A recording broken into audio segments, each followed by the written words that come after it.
Hello C final students, welcome back to Sarang से classes. तो चलिए कंटिन्यू करते हैं इंडेक्स 102 शेयर बेस्ड पेमेंट। आज का लेक्चर हमारा बहुत छोटा रहने वाला है क्योंकि इसमें मेरे को आज सिर्फ 2 पॉइंट्स कवर करवाने हैं। ये इंडेक्स 102 हमारा आज आखिरी सांस लेता हुआ है, ठीक है। इससे लास्ट लेक्चर में मैंने आपको कवर करवाया था कि अगर मैं एम्प्लॉइज को चॉइस देता हूं या सप्लायर को चॉइस देता हूं कि आप शेयर्स लेना चाहते हो, कैश लेना चाहते हो। कैश की वैल्यू किस पे डिपेंड करती थी? मेरे शेयर्स के प्राइस के ऊपर डिपेंड करती थी कि आप कैश में लेना चाहते हो, सेटलमेंट करना चाहते हो शेयर्स लेके, ठीक है। अब वहां पे मैंने सामने वाले पार्टी को चॉइस दी थी। अब यहां पे मेरे पास चॉइस होती है कि मैं उसको सामने वाले पार्टी को क्या देना चाहता हूं, कैश देना चाहता हूं या शेयर्स। तो सर हमने उसमें देखा था कि मैं उसकी 2 कंपोनेंट निकालता था, एक इक्विटी कंपोनेंट, एक डेट कंपोनेंट, फिर उन दोनों की अकाउंटिंग करता था, ठीक है। डेट कंपोनेंट की मैं कैश सेटल्ड वाले बेसिस से करता था, मेथड से, जैसे कैश सेटल्ड होता था उसकी तरीके से, और इक्विटी कंपोनेंट की मैं हमारा इक्विटी सेटल्ड वाले वे से करता था, ठीक है। तो वहां पे दोनों वे मेरे सेम उसमें लगते थे स्कीम के अंदर। तो क्या सर यहाँ पे भी हमारा सेम रहेगा कि जिसमें मेरी ही चॉइस है? नहीं, यहाँ पे सेम नहीं है, यहाँ पे डिफरेंट है। क्योंकि यहाँ पे मेरे को पता होगा कि क्या मेरी प्रेजेंट ओब्लिगेशन तो नहीं है। अगर मेरी ओब्लिगेशन होगी कैश में देने की, अगर ओब्लिगेशन एग्जिस्ट करती होगी तब तो मेरे को कैश सेटल्ड के वे से करनी होगी सारी ट्रीटमेंट। और अगर मेरी ओब्लिगेशन एग्जिस्ट नहीं करती है, कौन सी? कि प्रेजेंट ओब्लिगेशन जो ये होती है, ठीक है। ये क्या होती है प्रेजेंट ओब्लिगेशन वगैरह, ये सारा मैं बता दूंगा, ठीक है। अगर मेरी ओब्लिगेशन कैश में सेटल करने की एग्जिस्ट करती है अगर कैश में सेटल करने की, मतलब कि मेरी लाइबिलिटी बनती है, मेरी ओब्लिगेशन है कि कैश पे करना ही पड़ेगा, ठीक है। ऐसे ऐसे समझ लो आप। अभी के लिए मैं आपको डिटेल में भी समझाऊंगा, यहाँ पे दिया हुआ मैंने कि होता क्या है कि प्रेजेंट ओब्लिगेशन कैश में सेटल करने की कब होती है एग्जिस्ट वगैरह, क्या कब कहेंगे उसको कि एग्जिस्ट करती है, ठीक है। मतलब कि मेरी ओब्लिगेशन है कि कैश में पे करना है, तो उस केस में तो मेरे को कैश सेटल्ड के बेसिस से करनी होगी सारा ट्रीटमेंट। और अगर वो ऐसी कोई ओब्लिगेशन एग्जिस्ट नहीं करती कि कैश में ही पे करना है, मतलब कि मैं फिर इक्विटी सेटल्ड के बेसिस से कर दूंगा, ठीक है। अब कैश सेटल्ड की प्रेजेंट ओब्लिगेशन एग्जिस्ट करती है, उसको कैसे कहूंगा कि हाँ एग्जिस्ट करती है? If the choice of settlement in equity has no commercial substance, कि अगर choice of settlement in equity की कोई कमर्शियल सब्सटेंस नहीं है, मतलब कि एंटिटी के पास कोई एंटिटी लीगली प्रोहिबिटेड है इशूइंग शेयर्स, मतलब कि एंटिटी शेयर्स इशू कर ही नहीं सकती है, तो उसके पास चॉइस है भी तो इशू तो कर ही नहीं सकती, तो अल्टीमेटली तो उसको कैश में ही सेटलमेंट करनी पड़ेगी, मतलब कि सामने वाली पार्टी को कैश देना पड़ेगा। तो इस केस में क्या होगा, मतलब कि एग्जिस्ट करती है प्रेजेंट ओब्लिगेशन, किस चीज की ओब्लिगेशन? कैश में सेटल करने की, टू सेटल इन कैश, ठीक है। ये मतलब कि एग्जिस्ट करती है। अब ऐसा है तो यहाँ पे कौन सा कैश सेटल वाले बेसिस से आप सारा ट्रीटमेंट कर दोगे। इसमें क्या हुई, share based payment liability account को क्रेडिट करोगे, ठीक है, वही चीज आएगी। अब यहाँ पे एक तो ये होगा, चाहे तो ये हो या फिर ये भी हो, the entity has a past practice और stated policy of settling in cash, मतलब कि पहले जितनी बार भी इन्होंने इशू किया है ऐसे, तो वो कैश में ही सेटल करते हैं, या फिर उनकी पॉलिसी है कि कैश में ही सेटल करना है। तो फिर इक्विटी का क्यों चॉइस रख रहे हो अपने पास कि हम इक्विटी में भी शेयर कर सकते हैं, इक्विटी में भी उसको सेटल कर सकते हैं, जब आपको करना ही उसको कैश दे के सेटल। आपकी पॉलिसी नहीं कहती, आपने आपका पुराना हिस्ट्री देखता हूं, अगर हिस्ट्री के अंदर आप देख वही करते आए हो कि कैश में ही देते हो, तो अपने पास चॉइस रख के क्या कर रहे हो तुम? तो उसको कैश सेटल के बेसिस से ही ट्रीटमेंट करो। अगर entity generally settle in cash whenever the counter party request, अगर मान लो सामने वाली पार्टी कैश मांग लेती है कि सर हमें तो कैश दे दो, ठीक है, चॉइस मेरी है बट सामने वाले ने कैश मांगा तो मैंने कैश दे दिया उसको, तो उस केस में भी मैं कहूंगा कि मेरी ओब्लिगेशन एग्जिस्ट करती है, कौन सी? प्रेजेंट ओब्लिगेशन, ठीक है। मतलब कि प्रेजेंट ओब्लिगेशन एग्जिस्ट करती है to settle in cash exist. तो इन केसेस में क्या होगा, मेरे को कैश सेटल के बेसिस से करना होगा, क्योंकि यहाँ पे मेरी प्रेजेंट ओब्लिगेशन एग्जिस्ट कर रही है, कौन सी? कैश सेटल में करने की, ठीक है, कैश सेटल के बेसिस से। और अगर ये एग्जिस्ट नहीं करती है प्रेजेंट ओब्लिगेशन, मतलब कि ये वाले केसेस नहीं है अगर, तो उस केस में मैं इक्विटी सेटल के बेसिस से कर दूंगा ट्रीटमेंट जो भी होगा, ठीक है, समझे। यहाँ पे आपके दोनों नहीं लगेंगे, जैसे हमने चॉइस वाले केस में किया था कि अगर सामने वाले पार्टी की चॉइस थी तो हम इक्विटी कंपोनेंट निकालते थे, फर्स्ट स्टेप निकाला, सेकंड स्टेप निकाला, फर्स्ट और सेकंड का डिफरेंस करके मैंने थर्ड स्टेप निकाला था, तो फर्स्ट वाले का तो मेरा काम खत्म हो गया था, सेकंड और थर्ड का फिर आगे ट्रीटमेंट चला था, समझे। अब सेटलमेंट होगा, अगर अभी तक तो मैंने बता दिया कि अगर मेरे पास चॉइस है तो मेरे को दोनों में से एक लगाना होगा, चाहे तो इक्विटी सेटल या कैश सेटल्ड। कैश सेटल्ड कब लगाऊंगा? जब मेरी प्रेजेंट ओब्लिगेशन एग्जिस्ट करती है कैश में सेटल करने की, तब तो मैं कैश सेटल लगाऊंगा, अदरवाइज मैं इक्विटी सेटल। और कब कहूंगा कि मैं मेरी ऑब्लिगेशन एग्जिस्ट करती है, मैं तभी कहूंगा जब मेरी लीगली प्रोहिबिटेड हूं मैं कि शेयर्स इशू नहीं कर सकता, मेरी पास्ट में प्रैक्टिस ऐसी रही है या फिर मेरी पॉलिसी ही ऐसी कहती है कि सेटल कैश में ही करना है, ठीक है। और सामने वाली पार्टी मान लो मेरे को कहती है कि कैश दे दो मेरे को तो कैश चाहिए, तो मैं उसको कैश में ही सेटल कर देता हूं, ठीक है। Generally settles in cash. तो इन केसेस में मेरे को कैश सेटल लगाना है, अदरवाइज दूसरा लगेगा। अब सेटलमेंट के टाइम पे अगर मैं कह देता हूं कि पहले आपने सारा ट्रीटमेंट ये मान लिया था कि कोई प्रेजेंट ऑब्लिगेशन एग्जिस्ट नहीं करती, ये वाली केस एग्जिस्ट नहीं करती है, ठीक है, आपके पास सारा कुछ था कि हाँ मतलब कि आप इक्विटी वगैरह इशू कर सकते थे, इनमें से कुछ भी केस एग्जिस्ट नहीं करता था, ठीक है। तो आपने क्या माना था, इक्विटी सेटल्ड के अकॉर्डिंग आपने सारी काउंटिंग कर दी उसमें, मतलब कि शेयर बेस्ड पेमेंट रिजर्व वगैरह सारे क्रिएट किए हुए आपने।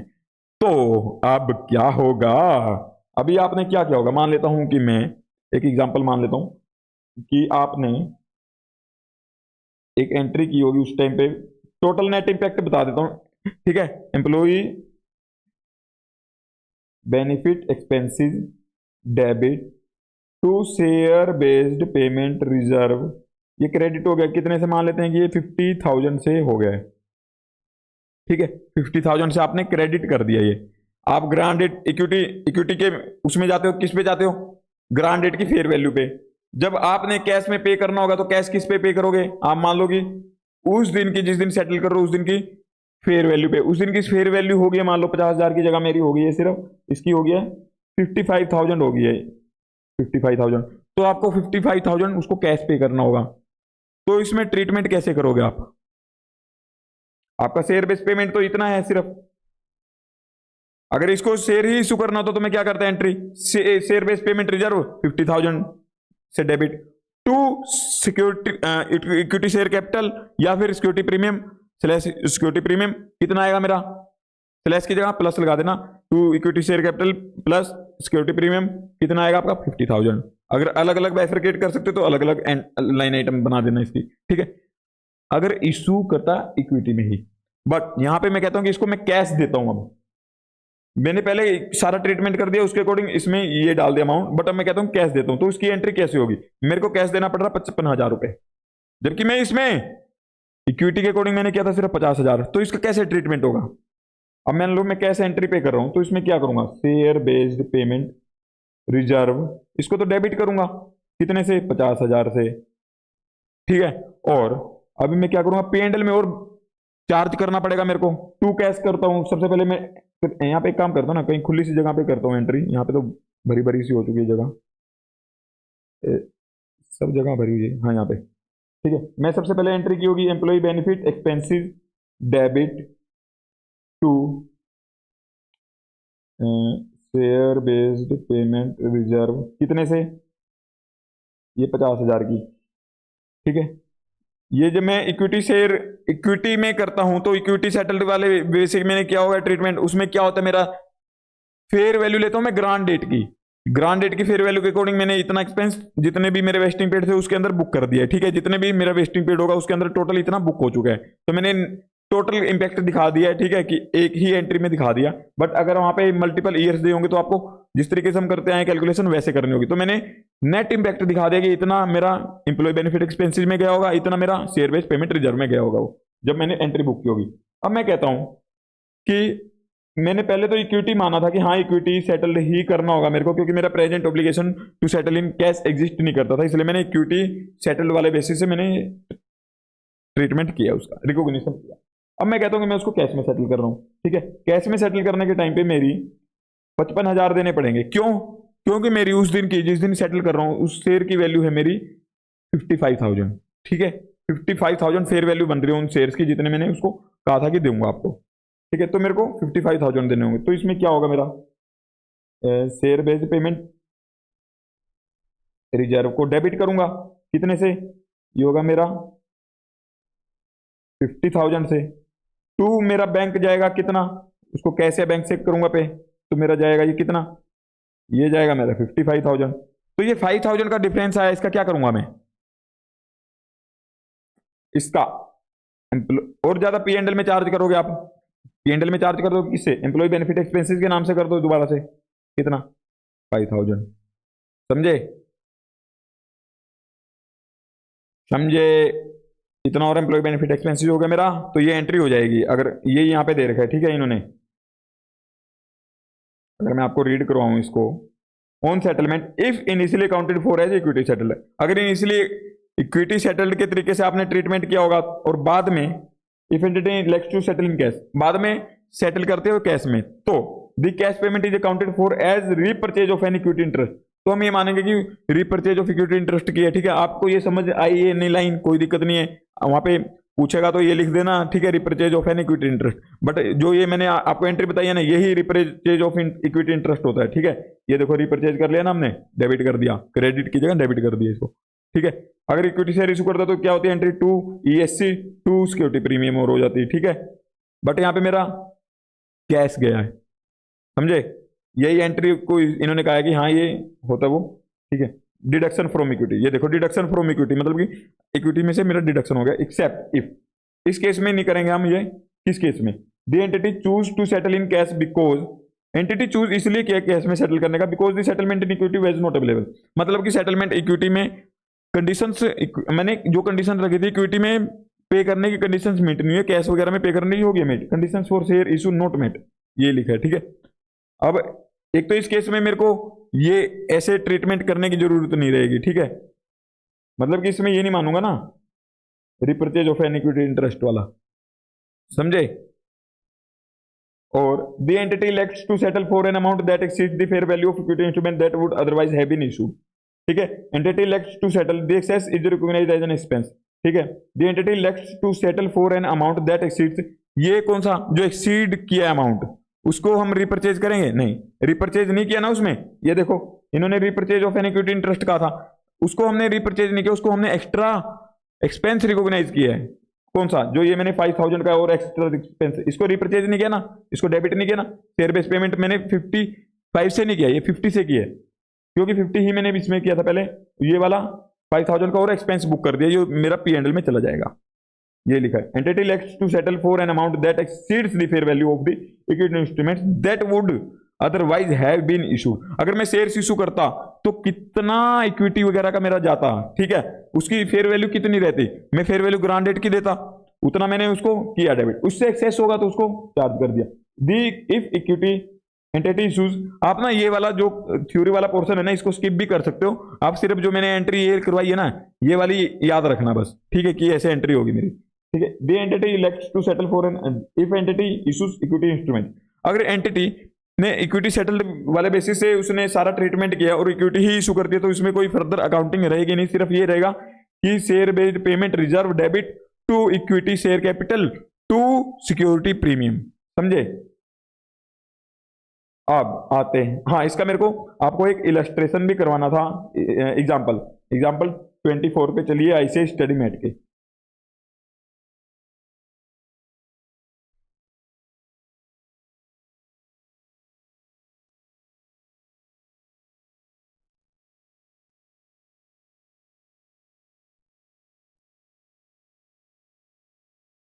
हाँ जी पहुंच चुका हूं मैं,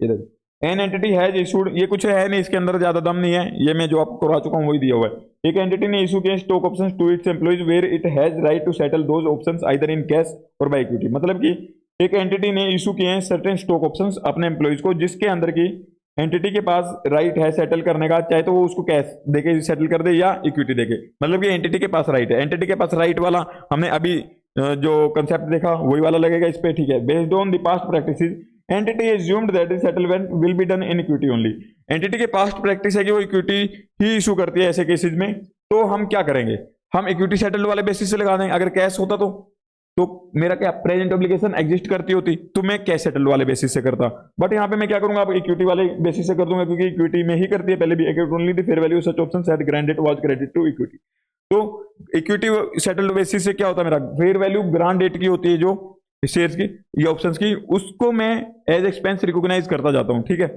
उसके बाद रिपोर्टिंग डेट पे चेंज नहीं होता मेरा इक्विटी सेटल में, जबकि मेरा कैश सेटल में रिपोर्टिंग डेट वाली फेयर वैल्यू ली जाती है। ठीक है, एवरी रिपोर्टिंग डेट में मेरी चेंज होती जाती है, आपने देखा होगा, आपको याद होगा, ऐसे क्या देख रहे हो मेरे को, ऐसे ही देखते रहना, ध्यान लगा कर कंसंट्रेशन से, नींद में मत रहना। ठीक है,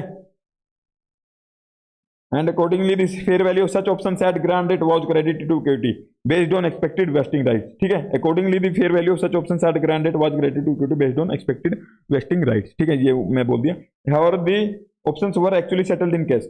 जबकि options मेरे actually settle हुए कैश में, तो hence all equity portion will be debited to the extent it was credited as repurchasing the equity shares. ठीक है, वही देर का 50,000 को डेबिट कर दो आप. ठीक है, repurchasing the. And the portion above the equity portion, जो उससे ऊपर का 5,000 था वो डेबिटेड हुआ था P&L में. ठीक है, जो एम्प्लॉय बेनिफिट एक्सपेंस वाला मैंने 5,000 किया था वही दे रखा है इन्होंने, और कुछ नहीं दिया हुआ यहाँ पे. तो चलिए जल्दी से हम हमारा लास्ट बिल्कुल फाइनल टॉपिक कंप्लीट करते हैं. अब कौन सा टॉपिक है हमारा अब टॉपिक रह गया है share group share based payment arrangement. Channel subscribe कर लो जल्दी से. इसके अंदर क्या है, group share based payment arrangement. मैंने आपको बिल्कुल फर्स्ट लेक्चर जब करवाया था उसके मतलब इसी इंडेक्स का जब फर्स्ट लेक्चर कर रहे थे तो मैंने आपको बताया था कि हम ग्रुप के शेयर्स वगैरह भी इशू कर सकते हैं, मतलब कि ग्रुप शेयर्स भी इशू कर सकता है. ठीक है, इसके अंदर क्या होता है, often involves a parent granting rights to its own equity instruments to employees of subsidiary. जैसे कि मैं अगर कहूं कि मेरी सारंग इंस्टीट्यूट है, मेरा सारंग इंस्टीट्यूट है जो मेरा पेरेंट है. ये काफी गंदा सा लिखा गया, सारंग इंस्टीट्यूट है. ये क्या है, मेरी पेरेंट है. किसकी, सारंग सीए क्लासेस की ये पेरेंट है. सारंग सीए क्लासेस क्या है, वैसे इसका रियलिटी से कोई लेना देना नहीं है. ये क्या है, मेरी सब्सिडरी. कहीं आप देखने लगो सारंग इंस्टीट्यूट के नाम से, वो मेरा नहीं है, मेरा सारंग सीए क्लासेस है. ठीक है, ये सब्सिडरी है मेरी, ये पेरेंट, ये सब्सिडरी. मैं कहता हूं कि मेरे कंपनी के शेयर्स वगैरह लिस्ट नहीं थे, कुछ भी रीजन लगा लो XYZ, कि मेरे एम्प्लॉयज इसलिए रुकना नहीं चाहते थे कि अगर मैं अपने शेयर्स इशू करता तो मेरे को क्या करना पड़ा. मेरे पेरेंट ने कहा कि नहीं रुक रहे तो कोई दिक्कत नहीं, मैं अपने शेयर्स तेरे को इशू कर देता हूं. तो उसने मेरे एम्प्लॉयज को अपने शेयर्स इशू किए, ऑप्शंस ग्रांट किए, उसने शेयर्स ग्रांट किए. ठीक है, कहते कि इसने कंडीशन लगा दी कि अगर तू सब्सिडरी को 2 साल तक काम करके देगा तो मैं तेरे को इतने शेयर्स दे दूंगा, इतने ऑप्शंस दे दूंगा. अगर कुछ ऐसा हुआ है तो उसको हम अकाउंटिंग कैसे होगी वो डील करेंगे. अब यहां पे अपोजिट भी हो सकता है कि सब्सिडरी मतलब सारंग से क्लासेस बड़ी फेमस है, सारंग इंस्टीट्यूट इतना फेमस नहीं है. जैसे कि गूगल का है, गूगल काफी फेमस है, अल्फाबेट नाम से उसकी कोई एक पेरेंट कंपनी है, उसका इतना पता नहीं है. अगर मैं कोई कहेगा कि शेयर चाहिए, मैं कहूंगा गूगल के दो मेरे को, मतलब कि सब्सिडरी के शेयर्स ज्यादा फेमस है. सब्सिडरी के शेयर्स लेने में मैं इन्हें इंटरेस्ट दिखाया, मतलब कि मेरे पेरेंट के एम्प्लॉयज कहते कि सब्सिडरी के मिलेंगे तो ठीक है, तो मैंने अपने पेरेंट के एम्प्लॉयज को शेयर्स इशू किए. क्यों, क्योंकि मैं चाहता हूं कि जो मेरे पेरेंट के एम्प्लॉय मेरे पेरेंट कंपनी को ही 2 साल तक अपनी सर्विसेज देते रहें. मतलब कि उसका फायदा कौन उठा रहा है, पेरेंट. और यहाँ पे जब मैं पेरेंट ने मेरे एम्प्लॉयज को शेयर इशू किए थे, मेरे एम्प्लॉयज का फायदा कौन उठा रहा था, मैं ही उठा रहा था. जो फायदा उठाएगा वो क्या करेगा, वो एक्सपेंस बुक करेगा, और जिसको शेयर्स देने हैं वो रिजर्व दूसरे कमरे में डाल देगा उतना अमाउंट. इतना जितने की लाइबिलिटी बनती है, हम देखते आए थे ना शेयर बेस्ड पेमेंट रिजर्व में, उसमें क्या करते थे, अमाउंट डाल देते थे. वो कैसे होगा, वो जैसे हम पहले करते आए हैं वैसे ही चलता रहेगा. ठीक है, मेरे को ये आपको समझाना था. जैसे कि अगर मान लो एक केस लेता हूं कि पेरेंट ने सब्सिडरी के एम्प्लॉइज को अगर शेयर्स इशू करने का कहा है कि अगर तुम मेरे इन एम्प्लॉइज को कहा कि अगर तुम 2 साल तक सारंग सी क्लासेस के लिए काम करोगे. ये एम्प्लॉइज किसके, सारंग सी क्लासेस के. सारंग इंस्टीट्यूट ने कहा कि अगर तुम सारंग से क्लासेस के लिए 2 साल तक काम करते रहोगे तो मैं तेरे को 1,000 शेयर्स दे दूंगा.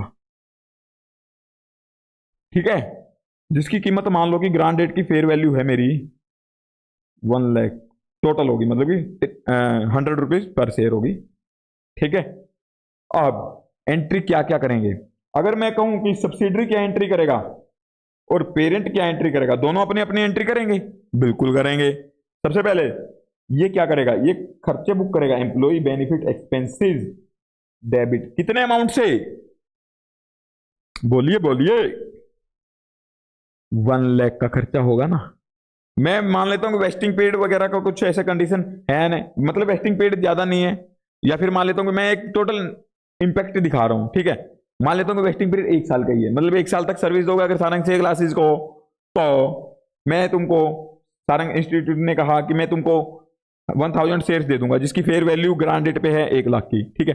तो अब मैं फर्स्ट ईयर एंड पे क्या एंट्री बुक करूंगा, मतलब कि फर्स्ट ईयर एंड मेरा कब होता है, मतलब बैलेंस शीट पे 1 अप्रैल को दिया था मैंने, 31 मार्च को क्या एंट्री करूंगा वो देखो।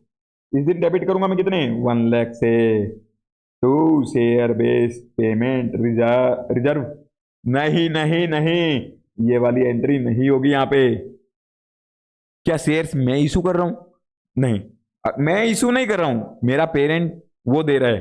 अगर मैं इशू करता तब तो मैं खुद एक अलग रूम में रख देता। इक्विटी के मल्टीपल रूम्स हैं, आपको पता है, कोई रिटेन्ड अर्निंग्स के नाम से रूम है, कोई आपका शेयर बेस्ड पेमेंट रिजर्व के नाम से रूम है, अलग अलग रूम्स हैं आपके इक्विटी के, ठीक है। कोई शेयर्स के नाम से है, अलग अलग रूम्स हैं। तो हम जो अगर ऐसा ऑप्शन वगैरह का होता तो उसको एक रिजर्व नाम, शेयर बेस्ड पेमेंट रिजर्व नाम के रूम में रख देते हैं अलग से, ठीक है। इसमें क्या मैं रखूंगा, नहीं, इसमें कौन रखेगा, शेयर्स कौन इशू कर रहा है, सारंग इंस्टीट्यूट। तो सारंग इंस्टीट्यूट अपने अलग रूम में रखेगा, तो ये एंट्री करेगा किस चीज की, to share based payment reserve, कितने की, 1 लाख की, ठीक है। सर ये तो चलो इसने रख दिया, बट मेरा एंट्री का इंपैक्ट यहाँ पे डेबिट नहीं आया, कुछ यहाँ पे क्रेडिट नहीं आया, क्या सर इतना ही छोड़ दूं मैं करके, क्या छोड़ दूं, नहीं, ऐसे नहीं छोड़ सकते तुम, इसमें आपको कंप्लीट देना होगा ड्यूअल इम्पैक्ट। कहीं एग्जाम में इतना करके आ जाओ, 0 मार्क्स देगा, वो कहेगा इसको बेसिक नॉलेज ही नहीं है ड्यूअल कंसेप्ट की, ये कहा का सीए बनेगा रे। ऐसे ऐसों को तो बार बार बुलाना चाहिए एग्जाम्स के लिए। तो चलिए यहाँ पे बताता हूँ मैं क्या हो गया एंट्री। यहाँ पे अगर मैं देखूं, इंस्टीट्यूट ने मेरे अंदर क्या की, इन्वेस्टमेंट, और मैं देखूं क्या हुआ, मतलब कि पेरेंट ने मेरे अंदर कंट्रीब्यूशन किया, मतलब कि यहाँ पे कर सकता हूं contribution from parent, contribution from parent, कितना, 1 लाख, और इसका डेबिट क्या होगा, इसने मेरे में इन्वेस्टमेंट मान लूंगा की है, इन्वेस्टमेंट इन सब्सिडरी, क्या सारंग सी क्लासेस, कितने, 1 लाख का, ये क्या होगा मेरा डेबिट, कितने से, 1 लाख से, समझे, हो गया ड्यूअल इम्पैक्ट, ऐसी होगी एंट्री, ठीक है। ये तो मैंने वो बताया कि पेरेंट ने अगर सब्सिडरी में किया, इसका अगर मैं अपोजिट कर दूं, क्या कि अगर सब्सिडरी पेरेंट के एम्प्लॉइज को दे, तो वो वाला केस भी करता हूं कवर, एक बार मैं यहाँ पे रीड करवा देता हूं आपको सबसे पहले, ताकि आपको थोड़ा सा कॉन्फिडेंस बिल्ड हो जल्दी, ठीक है।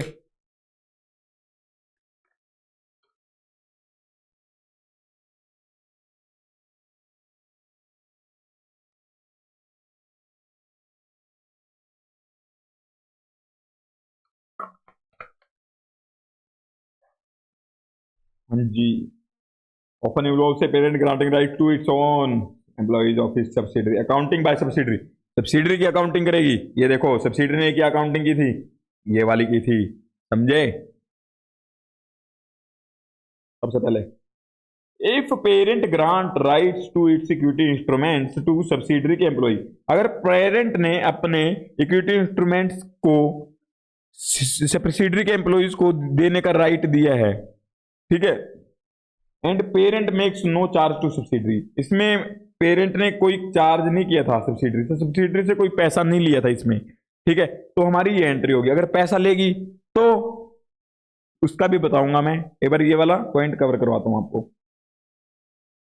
ए parent grant right to its equity instrument to subsidiaries employee and parent makes no charge to subsidiary, तो सब्सिडरी क्या करेगी, मेजर करेगी services received from its employees as on equity settled share based payment, उसके basis पे करेगी, मतलब कि fair value grant date के ऊपर रिकॉग्नाइज करेगी एम्प्लॉय बेनिफिट एक्सपेंसेस को, अगर उसको शेयर ही इशू करने हैं। Subsidiary measures the services received from its employees as on, recognizes a correspondence increase in equity as capital contribution from the parent। अब credit किसको किया था हमने, कैपिटल कंट्रीब्यूशन फ्रॉम पेरेंट, ठीक है, ये देखो, to contribution from parent, to capital contribution from parent लिख लो, चाहे आपके ऊपर है, ठीक है। ये कौन सा केस हो गया, कि अगर मेरा पेरेंट कहता है कि मैं सब्सिडरी के एम्प्लॉइज को शेयर इशू कर दूंगा और मेरे को पेरेंट को कुछ भी देना नहीं है, तो उस केस में तो यही होगा ट्रीटमेंट। और अगर मैं कहूं कि इसको मैंने कैश भी देना होगा, सारा ही कैश देना पड़ेगा अगर, या कुछ पोर्शन कैश देना होगा, तो कैसे होगा यही देखते हैं। If parent grant rights to its security instruments to subsidiaries employees and parent charges subsidiary for the share based payment and subsidiary has an obligation to parent, मतलब कि सब्सिडरी, मतलब कि पेरेंट ने राइट दिए हैं सब्सिडरी को कि employees को कि हाँ तेरे को इतने शेयर्स ऑप्शंस ग्रांट कर दूंगा या शेयर्स इशू कर दूंगा मैं, अगर तू इतने टाइम तक मेरे सब्सिडरी को सर्विसेज देता रहेगा तो, ठीक है। बट साथ में ये भी मैं उसके एम्प्लॉइज को दे रहा हूं तो सब्सिडरी से कुछ ना कुछ तो चार्ज करूंगा रिकवर, ठीक है। मतलब कि उससे रिकवर कर रहा हूं सब्सिडरी से। सब्सिडरी क्यों देना चाहती है, वो अपने शेयर्स क्यों नहीं दिए उसको सीधे एम्प्लॉइज को, क्योंकि एम्प्लॉइज का मेरे सारंगसी क्लासेस में कोई इंटरेस्ट नहीं था। कहते कि तेरी घिसी पीटी कंपनी है, इसके अंदर क्या ही इंटरेस्ट आएगा, इंटरेस्ट तो सारंग इंस्टीट्यूट में आएगा, उसके शेयर्स देता है तो बात कर, अदरवाइज हमारे को कोई मोटिवेशन नहीं मिलता है यहाँ पे रुकने का। तो मैंने पेरेंट के शेयर्स दिए, बट पेरेंट को मैंने कुछ पैसा भी देना होगा फिर रिटर्न में, ठीक है। अब ऊपर वाले केस में पैसा नहीं देना था, तो मैंने ये मान लिया था कि हाँ उसने मेरे अंदर इन्वेस्टमेंट कर दी थी पेरेंट ने, अब पैसा देना होगा तो क्या इन्वेस्टमेंट मानी जाएगी? नहीं, पैसा ही तो दे रहा हूं उसको, तो क्या होगा? If subsidiary has to settle this charge in cash to the parent, subsidiary accounts for it as cash settled share based payment। तो इसका हम ट्रीटमेंट अपनी बुक्स में कैसे करेंगे? Employee benefit expenses to share based payment liability करेंगे। अगर मेरे को at the end of vesting period देना, मान लो कि मेरा 3 साल का वेस्टिंग पीरियड है, 3 साल तक मेरे को बुक करना होगा, तो शेयर बेस्ड पेमेंट लाइबिलिटी वगैरह, मतलब फेयर वैल्यू ग्रांट डेट की जगह fair value of reporting date लेता जाऊंगा और लाइबिलिटी इंक्रीज करता जाऊंगा, क्योंकि मेरे को एट द एंड ही पे करना होगा उसको एम्प्लॉय पेरेंट को। अगर मान लो ये हो कि पेरेंट को एवरी ईयर ही मेरे को पे करते जाना है with in vesting period, 3 years का वेस्टिंग पीरियड है, तो साथ साथ ही पे करते जाना है, तो क्या कहूंगा? Employee benefit expenses debit to cash, मतलब कि सीधा कैश जा रहा है मेरा, उसमें लाइबिलिटी बनाने की जरूरत ही नहीं है, साथ में कैश ही तो जा रहा है मेरा, फिर लाइबिलिटी क्यों बनाऊंगा कैश दे रहा हूं तो। अगर मैं कैश आज ना देके कहता हूं कि 3 साल के बाद ही दूंगा, तो मैं to share based payment liability करता रहूंगा, ठीक है।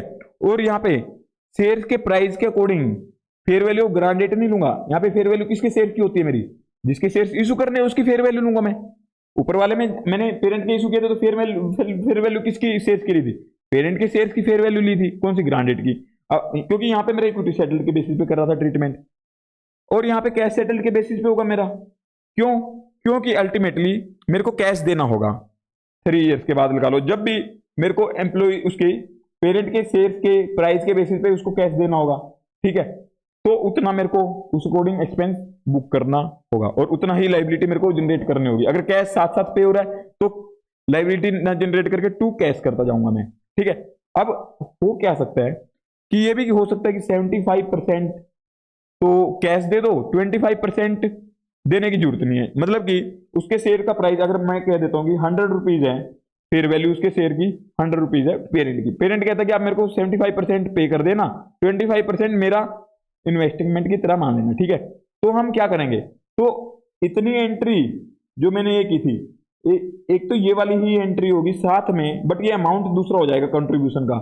मान लेते हैं कि 75% तो मैं पेरेंट से लूंगा, ठीक है। 75% तो मेरा रहेगा मान लो पेरेंट से, और बाकी का नहीं, 75% मतलब कि सब्सिडरी सारंगसी क्लासेस पे कर देगी उसको, और 25% नहीं पे करने की जरूरत। तो इस केस में ही करता हूं, चलो मैं 75% वाला, और क्या होगा इसका ट्रीटमेंट, ठीक है। मान लेते हैं कि साथ साथ में ही कैश पे हो ही जा रहा है, लाइबिलिटी नहीं बन रही कोई भी।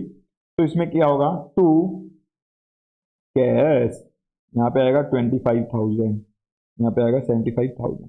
अगर ये लाइबिलिटी बन रही होती, जैसे कि मैं मान रहा हूँ कि 1 ही साल के अंदर का लिया ना मैंने तो एग्जांपल, मल्टीपल ईयर्स में होता तो उतना उसी अकॉर्डिंग डिवाइड कर देते, फॉर्मूले के अकॉर्डिंग ही चलेगा आपका, समझे। जो एक्स्ट्रा कंसेप्ट है उसमें क्या आया आपका? उसमें कुछ नहीं आया, उसमें यह आया कि अगर आपको पेरेंट को कुछ देना पड़ेगा, तो कैश सेटल्ड के बेसिस पे करोगे। तो कैश सेटल्ड के बेसिस पे करते तो ये एक्सपेंस कौन से वाला आएगा, ये fair value of reporting date के अकॉर्डिंग आपका कैलकुलेशन होता जाएगा, समझे, जैसे कैश सेटल में करते थे। इसमें कुछ चेंज नहीं है, कुछ भी चेंज नहीं है यहाँ पे। सिर्फ अगर आपको ये देखना है कि कैश अगर साथ ही साथ पे हो रहा है, मतलब कि एवरी रिपोर्टिंग डेट पे ही पे करना पड़ रहा है, तब तो कैश को क्रेडिट कर दोगे। अगर आपको कैश में ये है कि वेस्टिंग पीरियड के एंड में पे करना है अपनी पेरेंट को, तो आप शेयर बेस्ड पेमेंट लाइबिलिटी वही जैसे कैश सेटल्ड की बिल्कुल सेम एंट्री जाएगी, employee benefit expensive to cash settle share based payment liability कर दोगे। ठीक है, जब कैश पे करोगे share based payment liability to cash same बिल्कुल, अगर 100% होगा। अगर ये होगा कि हाँ कुछ कुछ परसेंटेज है, जैसे 75% ये 25% ये, तो आपको ये दोनों एंट्री चलानी होगी, कंट्रीब्यूशन फॉर पेरेंट और ये टू कैश या to share based payment liability. और इसमें क्या करेगा ये क्या करेगा, ये 25,000 की, तो इसमें फिर लाइबिलिटी दिखा मतलब इन्वेस्टमेंट दिखाएगा, और बाकी का कैश इसके पास मिल गया होगा, कैश आ गया होगा इसके पास, तो 75,000। और अगर नहीं आया होगा तो कैश रिसीवेबल दिखा देगा। ठीक है, कैश रिसीवेबल फ्रॉम ये सब्सिडरी, ऐसे करके कुछ, समझे, बिल्कुल इजी है, समझे। कैश सेटल्ड वाला ही आपको ट्रीटमेंट लगाना है। अगर परसेंटेज दे दिया होगा तो आपको इसका एक पोर्शन ये कंट्रीब्यूशन और इसका इन्वेस्टमेंट मान लेना है, बस, और कुछ डिफरेंस है नहीं। और जब सेटलमेंट होगी कैश में होगी तो आप उसको, पता ही आपको कैश सेटल में कैसे किया था हमने, इसमें ज़्यादा वो समझाने की जरूरत है नहीं मेरे को। ठीक है, आप इसके बाद सब्सिडरी ग्रांट करता है अगर राइट को टू पेरेंट्स इक्विटी। ठीक है, ऊपर वाले में तो क्या सबसे पहले हमने केस किया था, इसमें पेरेंट ने ही कहा था कि मैं अपने शेयर सब्सिडरी के एम्प्लॉइज को देता हूं, बट इसमें मैंने कहा सब्सिडरी ने, सारंग क्लासेस ने, कि चलो कोई नहीं, मैं तुमको पेरेंट के शेयर इशू कर दूंगा अगर तुम मेरे लिए इतने टाइम काम करते हो तो। ठीक है, मतलब कि मेरे को कैसे इशू करना पड़ेगा, पेरेंट कहता तो मतलब कि चाहे तो फिर मैं देखता कि पैसा देना पड़ेगा नहीं देना पड़ेगा। अब इसके अंदर तो ये होगा ना कि मेरे को उससे परचेज करके फिर देना होगा एम्प्लॉइज को, पहले उससे परचेज करूंगा पेरेंट से शेयर, फिर एम्प्लॉइज को दूंगा। तो इसका ट्रीटमेंट कैसा होगा कि मान लो पेरेंट ने ही इशू किया है, बट मेरे को कंसिडरेशन देनी पड़ रही है पेरेंट को, जैसा ये सेकंड केस किया था हमने, इसके जैसा ही केस रहेगा। इसमें क्या किया था, मतलब कि मेरे को कुछ कंसिडरेशन देनी पड़ी थी पेरेंट को, इसके अंदर भी मैं खुद से ही राइट दे रहा हूं, बांटी जा रहा हूं प्रसाद की तरह पेरेंट के शेयर। पेरेंट कहेगा भाई पैसा निकाल, पैसा निकाल, तो इसका भी क्या cash settled share based payment के तरीके से ही होगा, जैसे इसको मैंने किया उसी तरीके से इसका भी ट्रीटमेंट होगा, समझे। ये देखा, subsidiary is providing shares of another entity, मतलब कि पेरेंट के, this subsidiary will typically have to acquire this shares, तो मतलब कि सब्सिडरी को एक्वायर करने पड़ेंगे उसके शेयर्स पहले, मतलब कि कैश जाएगा वेस्टिंग पीरियड के एंड में, जैसे ही उससे एक्वायर किए उधर सेल कर दिए मैंने, तो उसका कैश सेटल के बेसिस पे ही होगा। ठीक है, समझे। इसका आपको लॉजिक लग गया ना पता कि हम कैश सेटल क्यों ले रहे हैं, क्योंकि हम ये मानते हैं कि ऊपर वाले में ये परचेज, ये मान रहा हूं कि मैं परचेज उस दिन करूंगा जिस दिन मेरे को एम्प्लॉइज को शेयर इशू करने हैं, और परचेज किस अमाउंट पे होगी मेरी, उस दिन की फेयर वैल्यू के अमाउंट पे होगी। और कैश सेटल में क्या करते हैं हम रिपोर्टिंग डेट की फेयर वैल्यू के ऊपर ही रिकॉग्नाइज करते आते हैं एवरी रिपोर्टिंग डेट पे। ठीक है, तो इसलिए यहाँ पे कैश सेटल्ड बेस ज्यादा आपको प्रेफर, मतलब कि उसी बेसिस पे आपको करनी है अकाउंटिंग, प्रेफर वेफर नहीं, यही करनी है आपको कैश सेटल्ड के बेस पे, क्योंकि ये ही आपका लॉजिकल रीजन है। क्योंकि आपको जितना पेमेंट करना है उतना एक्सपेंस आप इसी मेथड से बुक कर पाओगे। उसमें तो ग्रांट डेट की फेयर वैल्यू लेते हो इक्विटी सेटल्ड में, तो समझे। मेन यहाँ पे जो लॉजिक वाली बात है ना, वो है कि आपको जेब से कितना जाएगा आपका कैश। अगर आप कैश सेटल इशू करते हैं अपने शेयर के बेसिस पे एम्प्लॉइज को देते, साइड में तो कुछ रखना नहीं था, आपको कैश देना था अपने शेयर के प्राइस के बेसिस पे, तो वो कितना अमाउंट देना पड़ता, वो आप fair value every reporting date पे करते जाते थे। ऐसे ही अब पेरेंट्स के शेयर के प्राइस के बेसिस पे कर रहा हूं मैं, ये मान लो कि चाहे तो मेरे को उसको परचेज करके देने हैं, या फिर कह दूंगा कि हाँ मेरे पेरेंट के शेयर के प्राइसेस के बेसिस पे मैं तुमको कैश दे दूंगा, एम्प्लॉइज को कह देता हूँ, या फिर उससे खरीद के दे दूंगा, बात तो एक ही है। मतलब कि मेरी जेब से तो कैश सेम ही जाएगा, चाहे पेरेंट को दूं या फिर डायरेक्ट एम्प्लॉइज को दे देता। तो आपको कैश सेटल्ड का इसीलिए करना है इन दोनों में ट्रीटमेंट, समझे। अगर समझ नहीं आया तो एक बार ये दोबारा से थोड़ा सुन लो, बट ये इतना कुछ डिफिकल्ट है नहीं। यहाँ पे सिर्फ शेयर के प्राइसेस के बेसिस पे ही पेमेंट हो रही है। आप ये समझो मेरी जेब से कितना जा रहा है, जिस दिन मैं आपको वेस्ट करूंगा, मतलब आपको डिलीवर करने होंगे शेयर्स, या फिर आपको कैश देना होगा मेरे पेरेंट के शेयर के प्राइसेस के बेसिस पे, ठीक है, उतना कैश कैसे निकाल सकता हूं, उतना एक्सपेंस कैसे बुक कर सकता हूं, मैं कैश सेटल्ड बेसिस पे ही कर सकता हूं। मतलब कि कंसेप्ट ही है ये, तो यहाँ पे मेरे को डालने का लॉजिक था भी नहीं, ये मैंने एक्स्ट्रा में डाला है आपके लिए, समझे, ताकि आप गलती ना करो, एग्जाम में क्वेश्चन आ जाए आप और गलत हो जाओ। ठीक है, ये कैश सेटल बेसिस वाले टॉपिक के अंदर कवर हो चुकी हैं ऑलरेडी चीजें, फिर भी मैंने यहाँ पे डाला आपको ग्रुप के अंदर भी, ताकि आप कोई गलती मिस्टेक ना करके आओ वहां पे, समझे। अब इसमें the subsidiary accounts for this as cash settle because it has an obligation to deliver assets, मतलब कि cash which value is based on parent के शेयर प्राइजेस के बेसिस पे, मतलब कि पेरेंट को देना है, मतलब मेरी जेब से कितना कैश जा रहा है, मेरे पेरेंट की जितनी फेयर वैल्यू रहेगी उस दिन जिस दिन वेस्ट कर रहे हैं कैश पे करना है उतनी जाएगी ना, चाहे उसको पेरेंट से खरीद के दूं पेरेंट को देनी पड़ेगी, या फिर मैं एम्प्लॉइज को ही दूं तो एम्प्लॉइज को देनी पड़ेगी, इन दोनों केसेस में वही तो हो रहा है, समझे। अब इसमें पेरेंट क्या एंट्री करेगा वो मैंने आपको बता दिया है, पेरेंट ग्रांट राइट्स टू, ऊपर के जितने भी केसेस देखे हैं इसमें, मतलब इस केस में बाकी में तो मैंने आपको बता दिया कि कैसे होगा, इसमें कैश वगैरह होगा, इन्वेस्टमेंट होगा। ठीक है, मैं सबसे बिल्कुल फर्स्ट केस की बता रहा हूँ कि बिल्कुल इक्विटी इशू कर रहा है अगर, तो अपने और कुछ भी चार्ज नहीं कर रहा है या फिर प्रोपोर्शन में चार्ज कर रहा है, तो ये मैंने आपको समझा दिया, तो यही वाला लिखा हुआ है इधर पोर्शन। ठीक है, parent recognise it as equity only to the extent it is for its own benefit service और if it is making a capital contribution to typically investment in subsidiary मान लिया जाएगा। ठीक है, ये वाला मैंने करवा दिया आपको। अभी अभी मेरे को इसका एक एग्जांपल भी करवाना है, उसके बाद मैं आपको बोला था कि अगर सब्सिडरी पेरेंट के एम्प्लॉइज को इशू करे तो वो कैसा होगा, तो इसका एक बार इलस्ट्रेशन करवा देता हूँ। इलस्ट्रेशन 12 पे आइए आईसीएस स्टडी मेट पे।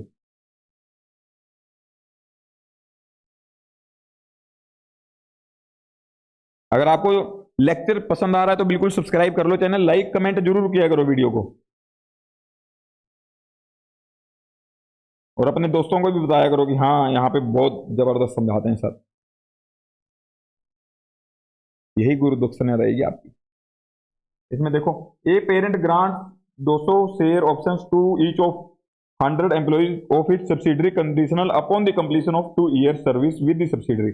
एक पेरेंट ने ग्रांट किए हैं 200 शेयर ऑप्शंस हर एम्प्लॉय को, कितने एम्प्लॉइज हैं 100 एम्प्लॉइज, किसके सब्सिडरी के एम्प्लॉइज, सब्सिडरी के हर एम्प्लॉय को 200 शेयर ऑप्शंस ग्रांट किए हैं। ठीक है, कितने एम्प्लॉइज हैं 100। ठीक है, conditional upon the completion of, condition रखिए कौन सी, सर्विस कंडीशन, 2 ईयर सर्विस देनी पड़ेगी सब्सिडरी को, मतलब कि फायदा कौन उठा रहा है, सब्सिडरी, इशू कौन कर रहा है, पेरेंट। पेरेंट कहां डालेगा, अपने अलग रूम में रख देगा इन शेयर को, कौन सा अलग रूम होता है, शेयर बेस पेमेंट रिजर्व, और एम्प्लॉय सब्सिडरी एक्सपेंसेस को डेबिट करेगी। ठीक है, the fair value of share options on grant date 30 rupees की है उस दिन, fair value of share options on grant date is 30। अब यहाँ पे शेयर से इशू हो रहे हैं। ठीक है, और अगर मेरे को यहाँ पे कोई कंसिडरेशन पेरेंट को नहीं देनी है तो उस केस में क्या होगा, इक्विटी सेटल, अगर कंसिडरेशन देनी होगी तो कैश सेटल। ठीक है, यहाँ पे अभी तक तो ये फेयर वैल्यू दे रखी है मेरे को ग्रांट डेट की। ठीक है, ये वाली यूज हो जाएगी अगर मेरे को इक्विटी ही इशू करने, मतलब कि पेरेंट को कोई भी कैश नहीं देना है अगर। At grant date, the subsidiary estimates that 80% of the employees will complete the 2-year service period. At grant date पे ही ये subsidiary estimate कर देगी 80% employees, 80% employees, 100 employees से मतलब कि 80% कितने हो गए, 80 employees, 80 employees कंप्लीट कर देंगे इस कंडीशन को, मतलब कि 80 employees को ही मेरे को शेयर इशू करने होंगे। This estimate does not change during the vesting period, vesting period के टाइम पे ये चेंज नहीं हुआ, मतलब कि 2 ईयर्स का वेस्टिंग पीरियड है, 2 ईयर्स तक सेम ही एस्टिमेट रहा मेरा कि 80 ही देने, 80 शेयर 80 एम्प्लॉइज को ही देने होंगे मेरे को। ठीक है, eight the end of vesting period के एंड में 81 employees complete the required 2 years of service, मतलब कि 81 एम्प्लॉइज ने कंप्लीट कर दिया सर्विस। ठीक है, तो मतलब कि 81 एम्प्लॉइज को शेयर इशू करने पड़े होंगे मेरे को। The parent does not require the subsidiary to pay for the shares, ये देखो, मतलब कि parent does not require the subsidiary to pay, मतलब कि not require to pay, subsidiary को कोई पैसा नहीं देना है अपने पेरेंट को, तो कौन सा मेथड लगेगा, इक्विटी सेटल्ड वाला। ठीक है, needed to settle the grant of share option. ठीक है, इसमें pass the necessary journal entry for giving effect to the above arrangement. ठीक है, इसका अरेंजमेंट का इम्पैक्ट करना है। ठीक है, इसमें क्या होगा, एक्सपेंस कौन बुक करेगा, सब्सिडरी। सब्सिडरी कैसे एक्सपेंस बुक करेगी, employee benefit expenses debit to क्या करेगी, पेरेंट कंट्रीब्यूशन, ये सब्सिडरी की एंट्री बता रहा हूं। अब अमाउंट कितना आएगा फर्स्ट ईयर एंड में, टोटल इनका कितना है 200, मतलब कि हाँ 200 शेयर ऑफ, कितने नंबर ऑफ एम्प्लॉइज हैं सबसे पहले फर्स्ट ईयर के एंड में अगर देखूं 80, मल्टीप्लाई हर एम्प्लॉय को कितने शेयर्स ऑप्शंस दे रहा हूं, 200 मल्टीप्लाई कितनी वैल्यू है उसकी ग्रांडेड पे 30 बाय में वेस्टिंग पीरियड कितना 2 कितने पास हो चुके हैं ईयर 1 माइनस 0 अभी तक कुछ रिकॉग्नाइज नहीं हुआ है ठीक है तो कितना आएगा इसका 80 मल्टीप्लाई 200 मल्टीप्लाई 30 बाय में 2 ये आ गया मेरा 2,40,000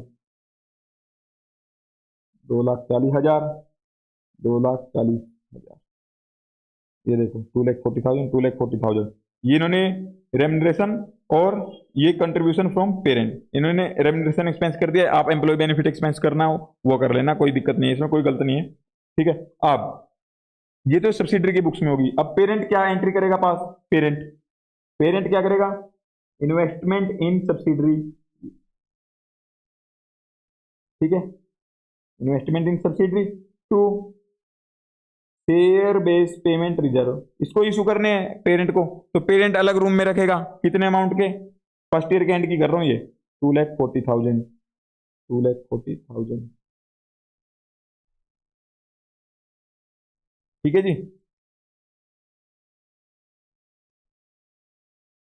अच्छा इन्होंने इसकी सब्सिडरी की देखी है सिर्फ मैंने आपको पेरेंट की भी बता दी है पेरेंट ये एंट्री करेगा अब सेकंड ईयर की देखिए इन्होंने सेकंड ईयर में कैसे आएगा सेकंड ईयर की अगर मैं कहूँ कितने एम्प्लॉइज हैं 81 मल्टीप्लाई कितने शेयर दे रहा हूँ हर एम्प्लॉय को 200 मल्टीप्लाई एक शेयर की कितनी वैल्यू 30 ग्रांडेड की फेयर वैल्यू पे करते हैं इक्विटी सेटल्ड है अगर कैश सेटल्ड होता तो क्या लेते रिपोर्टिंग डेट की लेते ठीक है मल्टीप्लाई कितने ईयर्स पास हो चुके 2 बाय में वेस्टिंग पीरियड कितना 2 ईयर्स का तो इसकी कैलकुलेशन बनाओ माइनस करूंगा अभी तक कितना रिकॉग्नाइज कर चुका हूं 240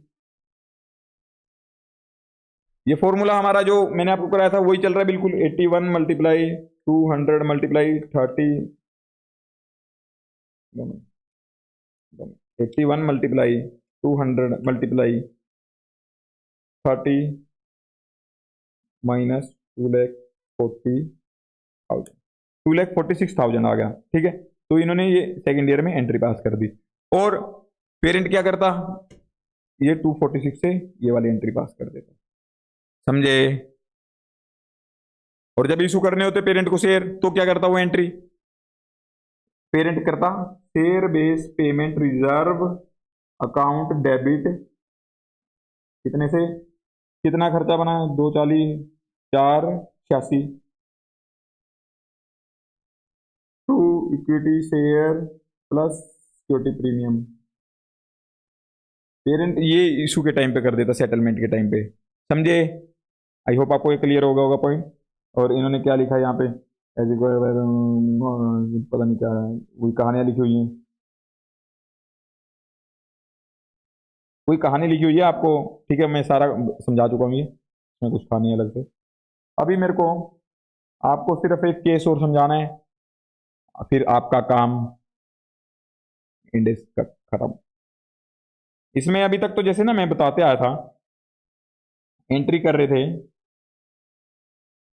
यहाँ पे कंट्रीब्यूशन और यहाँ पे किया था मैंने इन्वेस्टमेंट समझे अब मान लो कि सब्सिडरी ने पेरेंट के एम्प्लॉइज को दिया है तो क्या होगा अब सब्सिडरी ने पेरेंट के एम्प्लॉइज को दिया है अब पेरेंट ने सब्सिडरी के एम्प्लॉइज को दिया था तो पेरेंट की बुक्स में क्या दिख रहा था इन्वेस्टमेंट और इसकी बुक्स में दिख रहा था कंट्रीब्यूशन फ्रॉम पेरेंट ठीक है अब मैं कहता हूं कि इस केस में क्या होगा यहाँ पे एम्प्लॉय बेनिफिट एक्सपेंसेस इसकी बुक्स में आएंगे नहीं पेरेंट के एम्प्लॉइज को इशू कर रहा हूं तो पेरेंट क्या हो गया मतलब कि पेरेंट के एम्प्लॉइज को इशू कर रहा हूं तो पेरेंट ही उसका फायदा उठाएगा मैंने क्या कहा सब्सिडरी ने अपने पेरेंट मैं मान लो कि ये एग्जांपल से करके आता हूं सारंग सीए क्लासेज है जो सारंग सीए क्लासेज ने सारंग इंस्टीट्यूट के एम्प्लॉइज को कहा कि मैं आपको 1000 शेयर इशू कर दूंगा अगर तुम सारंग सीए क्लासेज को 2 इयर्स की सर्विस दोगे ठीक है या 1 ईयर की जो भी मैंने कहा ठीक है अब उसका ट्रीटमेंट क्या होगा इसका फायदा कौन उठाएगा इन एम्प्लॉइज का सारंग इंस्टीट्यूट मतलब कि पेरेंट अपनी बुक्स में एक्सपेंस बुक करेगा और शेयर्स कौन दे रहा है सारंग से क्लासेस तो शेयर्स को अलग रूम में कौन रखेगा सारंग से क्लासेस ठीक है तो यहाँ पे पेरेंट आएगा एम्प्लॉई बेनिफिट एक्सपेंसेस डेबिट करेगा और ये 2 share based payment reserve credit करेगा। ये कौन था मेरा, सारंग से क्लासेस की कर रहे थे हैं, मतलब कि सब्सिडरी का। ये करेगा, अलग रूम में रखेगा। ठीक है सर, ये तो पता लग गया, बट इसका डेबिट क्रेडिट तो बताओ आपको क्या आएगा। ड्यूअल इम्पैक्ट तो इतने आप नालायक नहीं है, हमें पूछना पड़ेगा। अगर आप बता के जाओगे तो हम आपके ऊपर केस कर देंगे, अगर आप बता के नहीं जाओगे तो केस कर देंगे, क्योंकि हमें पता है कि ड्यूअल इम्पैक्ट देना है। हम इतने होशियार हो चुके हैं। हम इसके अंदर मैं बताता हूं क्या दिखाऊंगा मैं। सब्सिडरी के अंदर मतलब कि पेरेंट ने पहले पैसा लगाया होगा, अब ये लगा लूंगा कि मैंने कुछ रिटर्न दिया है सब्सिडरी पेरेंट को, अपनी पेरेंट को रिटर्न दिया है। ठीक है, तो ये क्या बुक करेगा, टू डिविडेंड इनकम। पेरेंट क्या करेगा, डिविडेंड इनकम की तरीके से शो करेगा, मतलब कि डिविडेंड रिसीव हुआ मेरे को सब्सिडरी से। अगर कुछ भी पैसा नहीं देना पड़ रहा पेरेंट को सब्सिडरी को उसके लिए, ठीक है, विदाउट कंसिडरेशन के, मैंने कहा कि मैं उसके एम्प्लॉयज को शेयर इशू कर दूंगा, तो उस केस में ये डिविडेंड मान लिया जाएगा, समझे। और यहां पे ये डिविडेंड एक्सपेंस बुक कर देगा, डिविडेंड टू शेयर होल्डर्स या फिर पेरेंट, जो भी समथिंग, समझे। इसका डिविडेंड एक्सपेंस हो गया, इसका डिविडेंड इनकम हो गया। अभी हमारा, आप डिस्क्लोजर से ये कर लेना, ठीक है, डिस्क्लोजर से आपके पूछ लेते हैं, उसके अंदर कई बार एमसीक्यूज में आते हैं। ठीक है, इसको रीड कर लेना, कुछ है नहीं इसके अंदर, डिस्क्लोजर में एक निगाह डाल लेना इसके ऊपर। ठीक है, ये मार लेना कि गेड़ी मारने आए थे इस इंडेक्स की, एक नज़र डाल दी इसके ऊपर। और अभी आपको क्या करना है, सबसे पहले तो आपको चैनल को सब्सक्राइब करना है, लाइक करो, कमेंट करो, अपने दोस्तों को जिनको सीए फाइनल फाइनेंशियल रिपोर्टिंग के लेक्चर देखने हैं उनके साथ शेयर करो। ठीक है, लाइक कमेंट कमेंट करो, अच्छा कमेंट करना, ठीक है, शेयर भी करना। और अभी आपको टेस्ट योर नॉलेज के क्वेश्चंस हैं, वो सारे के सारे सोल्व करने हैं। ठीक है, और मैं आपको आपको वैसे तो मेरा जो व्हाट्सएप नंबर है आपको टेलीग्राम मतलब टेलीग्राम अबाउट सेक्शन में मिल जाएगा, बट मैं यहाँ पे फिर भी आपको नोट करके दे रहा हूँ, 85720709। ठीक है, ये मेरा कौन सा है व्हाट्सएप नंबर, आप इस पे मेरे से कांटेक्ट कर सकते हो, किसी भी ये नोट्स वगैरह चाहिए आपको या फिर कुछ भी और आपके क्वेरीज हों तो आप मेरे को यहाँ पे कांटेक्ट कर सकते हो किसी भी रिगार्डिंग। ठीक है, तो चलिए मिलते हैं नेक्स्ट इंडेक्स में, तब तक के लिए बाय बाय।